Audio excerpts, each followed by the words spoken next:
This is a problem for a lot of good Muslims too. Actually, it was a problem for myself also. When you get tied up at work, then even if you take a break to pray, and you make wudu and you're standing there and you say Allahu Akbar and you start praying, your head is still at work. Right? If you're a programmer and you're writing code and you left it halfway and you started praying, you're finishing the line in your salah. Oh my God, I missed that slash. Right? I gotta go back. So this is actually a very normal thing. So, mixing work and remembering Allah together, especially salah, is a very, very challenging thing. Allah says, there's a distinction in the Quran between the believer, al-mu'min, al-mu'minun, right, and alladhina amanu. There are two phrases in Arabic that are used in the Quran for Muslims. Al-mu'minun, those who truly believe, the true believers. Alladhina amanu, those who have come to believe. And it sounds like they're the same thing, believers, those who come to believe, but they're actually very different statements. They're significantly different in how they're used in the Quran. Just to make a complex matter simple, alladhina amanu, which is the common phrase, is verbal. It's a verb. And al-mu'minun is a noun. And the difference between a verb and a noun is permanent and a verb is temporary, right? When Allah says alladhina amanu, He's speaking of those who entered into Islam. They said La ilaha illallah Muhammadur Rasulullah and they entered into Islam.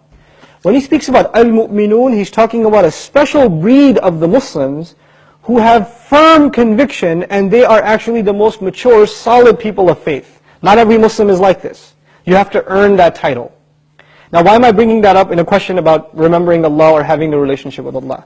No matter what your business, what your job, what your career, whatever it is, Allah installed an automated mechanism, a divine given mechanism, so no one, whether they live in a desert or they live in a jungle like New York City, or if they live out in the middle of the woods, doesn't matter where, they will remain connected with Allah through what?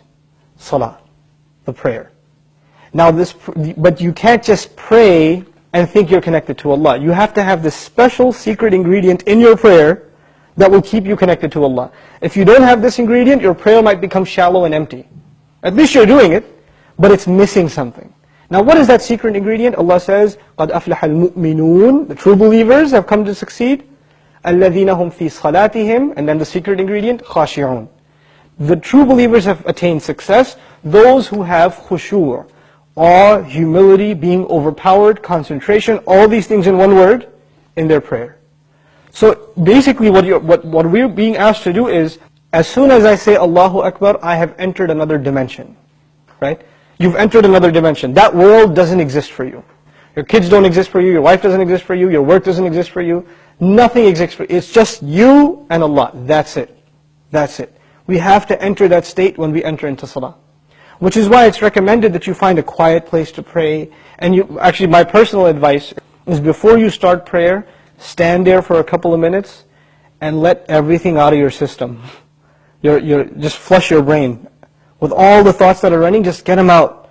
And then just engage yourself in prayer. And when you're going to pray, know what you're reciting. Even if you don't know Arabic, learn some vocabulary of what you're reciting and listen to talks, lectures, study tafsir of those few ayat that you've memorized, so you have a deep connection with at least those ayat. Because salah really is a conversation between you and Allah. If your prayer is okay, you're connected to Allah. Your prayer is weak, you're disconnected to Allah, even if you're in the masjid. Even if you're in the masjid. If your prayer is distant, and you're not concentrating in your salah, and you're not overwhelmed in the salah, then you're still not connected to Allah. So it's not your work that's the problem. That's what my answer to the question, and Allah knows best. It's not work that's the problem, it's concentration in the prayer that's the problem.